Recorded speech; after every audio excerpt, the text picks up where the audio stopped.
आप देख रहे हैं सत्यहिंदी.com। एक नजर अब तक की सुर्खियों। कांग्रेस ने इसराइल के ईरान पर किए गए हमलों की निंदा की है। कांग्रेस के वरिष्ठ नेता जयराम रमेश ने एक्स पर एक पोस्ट में लिखा कि भारतीय राष्ट्रीय कांग्रेस ने ईरान पर इसराइल के हालिया हमलों और टारगेटेड हत्याओं की कड़ी निंदा की है। पार्टी का कहना है कि यह ईरान की संप्रभुता और अधिकारों का सीधा उल्लंघन है और इससे पूरे इलाके में अस्थिरता बढ़ सकती है। कांग्रेस पार्टी का मानना है कि समस्याओं का हल बातचीत, कूटनीति और सहयोग से ही निकाला जा सकता है, न कि हमलों और हिंसा से। कांग्रेस चाहती है कि सारी सैन्य कार्रवाइयां तुरंत रोकी जाएं। इस पोस्ट में जयराम रमेश ने भारत और ईरान के सांस्कृतिक और ऐतिहासिक रिश्तों की बात की और कहा कि पिछले कुछ सालों में भारत ने इसराइल से भी मजबूत संबंध बनाए हैं। उन्होंने लिखा कि ऐसे हालात में भारत के पास मौका भी है और जिम्मेदारी भी कि वह इस तनाव को कम करने में मदद करे और वार्ता की पहल करे। इसके साथ ही जयराम रमेश ने पश्चिम एशिया में रह रहे भारतीयों की सुरक्षा पर भी चिंता जताई। उन्होंने लिखा कि पश्चिम एशिया में लाखों भारतीय रहते हैं, इसलिए वहां की शांति सिर्फ विदेश नीति का नहीं, भारत के लिए एक जरूरी राष्ट्रीय हित का सवाल है। कांग्रेस चाहती है कि भारत सरकार इस मामले में साफ रुख अपनाए, समझदारी से काम ले और शांति के लिए हर मुमकिन कोशिश करे। चीन के विदेश मंत्री वांग यी ने शनिवार को ईरान के विदेश मंत्री अब्बास अरागची से टेलीफोन पर बात की। इस बातचीत को लेकर चीन के विदेश मंत्रालय ने एक आधिकारिक बयान जारी किया है। जारी बयान के मुताबिक सैयद अब्बास अरागची ने वांग यी को क्षेत्रीय स्थिति और हालिया घटनाक्रम की जानकारी दी। सैयद अब्बास अरागची ने चीनी विदेश मंत्री से कहा कि हाल ही में इसराइल ने ईरान पर जो हमला किया उसमें कई ईरानी सैनिकों और आम नागरिकों की मौत हुई है। इस हमले में इसराइल ने ईरान के परमाणु ठिकानों को भी निशाना बनाया है, जो अंतर्राष्ट्रीय कानून के खिलाफ है। अरागची ने उम्मीद जताई कि अंतर्राष्ट्रीय समुदाय मिलकर इसराइल से सैन्य कार्रवाई रोकने की अपील करेगा। वहीं चीन के विदेश मंत्री वांग यी ने कहा कि जैसे ही इसराइल ने ईरान पर हमला किया, चीन ने तुरंत अपना पक्ष साफ कर दिया था। उन्होंने कहा कि चीन ने इस हमले को ईरान की संप्रभुता, सुरक्षा और क्षेत्र की एकता का उल्लंघन कहा है और चीन ईरानी अधिकारियों को निशाना बनाकर किए गए हमले और आम लोगों की मौत का कड़ा विरोध करता है। इसराइल की ये हरकतें संयुक्त राष्ट्र के नियमों और अंतर्राष्ट्रीय संबंधों के बुनियादी सिद्धांतों के खिलाफ है। खास तौर पर इसराइल का ईरान के परमाणु ठिकानों पर हमला करना बहुत खतरनाक है और इसके गंभीर नतीजे हो सकते हैं।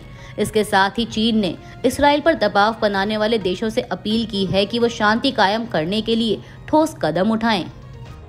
इसराइल के साथ जारी तनाव के बीच ईरान के विदेश मंत्री अब्बास अरागची ने इस्लामिक देशों के संगठन ऑर्गेनाइजेशन ऑफ इस्लामिक कॉरपोरेशन यानी OIC के महासचिव हिसेन इब्राहिम ताहा से फोन पर बात की। दोनों के बीच हुई बातचीत के बाद OIC ने इसराइली हमलों की कड़ी निंदा की है और ईरान के प्रति एकजुटता की बात की है। इस बातचीत की जानकारी OIC की ओर से जारी एक बयान में दी गई। जारी बयान में कहा गया कि चर्चा हाल ही में इसराइल की ओर से ईरान पर किए गए सैन्य हमलों पर केंद्रित थी। बयान के मुताबिक चर्चा के दौरान इसराइल की तरफ से हुए हमलों के कारण क्षेत्रीय स्थिरता पर पड़ने वाले गंभीर प्रभावों पर जोर दिया गया। बयान में कहा गया कि महासचिव ने OIC महासचिवालय की ओर से इन हमलों की कड़ी निंदा की और ईरान के साथ पूरी एकजुटता जताई। इसराइल ने रविवार को ईरान के प्रमुख शहर इस्फहान पर हवाई हमले किए। ईरान के मध्य में स्थित इस्फहान का कन्वर्जन प्लांट ईरान के परमाणु ढांचे का अहम हिस्सा है। इसके अलावा ईरान के अन्य शहरों में स्थित यूरेनियम की खदानें और अन्य प्लांट भी इस ढांचे का हिस्सा हैं। इस्फहान के पास ईरान के कई बड़े सैन्य ढांचे भी हैं, जिनमें एक बड़ा एयरबेस और मिसाइल बनाने का कारखाना शामिल है। अप्रैल 2024 में भी इसराइल ने इस इलाके में एक एयरफील्ड पर हमला किया था और वहां मौजूद एयर डिफेंस सिस्टम को नुकसान पहुंचाया था। ईरान का कहना है कि इस्फहान की ये सभी सुविधाएं सिर्फ शांतिपूर्ण कामों के लिए हैं, लेकिन इसराइल और कई पश्चिमी देशों को शक है कि ईरान इनका इस्तेमाल छिपकर परमाणु हथियार बनाने में कर रहा है। इसराइल की राजधानी तेल अवीव में एक 8 मंजिला रिहायशी बिल्डिंग पर ईरान की ओर से मिसाइल हमला किया गया है। मीडिया रिपोर्ट्स के मुताबिक इसराइली अधिकारियों ने बताया कि हमले से इमारत को भारी नुकसान पहुंचा है। फायर ब्रिगेड की 10 टीमें मौके पर पहुंच गई हैं और राहत का काम कर रही हैं। इसके अलावा तेल अवीव के मध्य इलाके में भी कुछ इमारतों पर सीधे हमले हुए हैं और एक ओपन जोन में आग लग गई है। एम्बुलेंस सेवा MDA ने बताया कि कई घायलों का इलाज किया जा रहा है। अहमदाबाद में हुए विमान हादसे में गुजरात के पूर्व मुख्यमंत्री विजय रूपाणी की मौत की भी खबर सामने आई थी। इसके बाद रविवार को उनका डीएनए टेस्ट मैच हो गया है। अहमदाबाद के सिविल अस्पताल पहुंचे गुजरात के गृह राज्य मंत्री हर्ष सांघवी ने मीडिया से बातचीत में कहा कि पूर्व मुख्यमंत्री विजय रूपाणी का डीएनए टेस्ट मैच हो गया है। बता दें कि अहमदाबाद हवाई अड्डे से 12 जून 2025 को दोपहर 1:38 पर लंदन के गेटविक हवाई अड्डे के लिए उड़ा एयर इंडिया का विमान 1 मिनट के अंदर ही क्रैश हो गया था। इस बोइंग ड्रीम लाइनर एयरक्राफ्ट में मौजूद 242 में से 241 लोगों की मौत हो गई। सिर्फ एक शख्स चमत्कारी रूप से बच गया।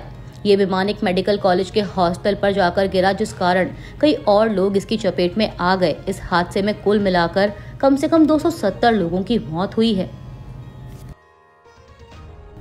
अरुणाचल प्रदेश की हिलांग याचिक ने 15वीं South Asian body building and physique sports championship में भारत के लिए 1 गोल्ड और 1 सिल्वर मेडल जीता है। उनकी इस जीत की जानकारी संसदीय कार्य मंत्री किरेन रिजिजू ने अपने एक्स अकाउंट पर दी। उन्होंने लिखा कि मुझे बेहद खुशी है कि भारत की मिस हिलांग याचिक ने भूटान के थिम्फू में आयोजित 15वीं South Asian body building and physique sports championship 2025 में 1 गोल्ड और 1 सिल्वर पदक जीता है। अरुणाचल प्रदेश की रहने वाली हिलांग याचिक ने ये जीत हासिल कर इतिहास रच दिया है। उन्हें दिल से बधाई। अपनी इस जीत पर हिलांग याचिक ने इंस्टाग्राम पर एक पोस्ट शेयर किया है। उन्होंने लिखा कि पिछले साल में कोई अंतर्राष्ट्रीय मेडल जीतने में सफल नहीं रही। मेरा दिल टूट गया था, लेकिन मैंने हार नहीं मानी। मैंने और अधिक मेहनत की और अपना 110% दिया। मैं यह मेडल अपने देश, अपने राज्य अरुणाचल प्रदेश, मेरे कोच और खुद को समर्पित करती हूँ। प्रधानमंत्री नरेंद्र मोदी की 3 देशों की यात्रा पर कटाक्ष करते हुए कांग्रेस ने रविवार को कहा कि उनके पास ऐसी यात्राओं के लिए एनर्जी, भरपूर ऊर्जा, एक्साइटमेंट, उत्साह और एंथुसियाज्म, उमंग यानी 3 ई हैं। लेकिन क्या वे चौथे ई यानी एम्पैथी, संवेदना, करुणा भी जुटा सकते हैं कि मणिपुर जाकर वहां के लोगों की तकलीफ, पीड़ा और त्रासदी को देखें? किसी नेता की बात तो छोड़िए, 3 मई 2023 से अब तक उन्होंने मणिपुर के किसी भी व्यक्ति से मुलाकात तक नहीं की है। प्रधानमंत्री का मणिपुर के प्रति यह रवैया बेहद दुखद एवं चिंताजनक है। विपक्षी दल ने यह भी कहा कि मई 2023 के बाद से यह मोदी की 35वीं विदेश यात्रा है और मणिपुर के साथ इस तरह का बुरा व्यवहार करना प्रधानमंत्री की दयनीयता है।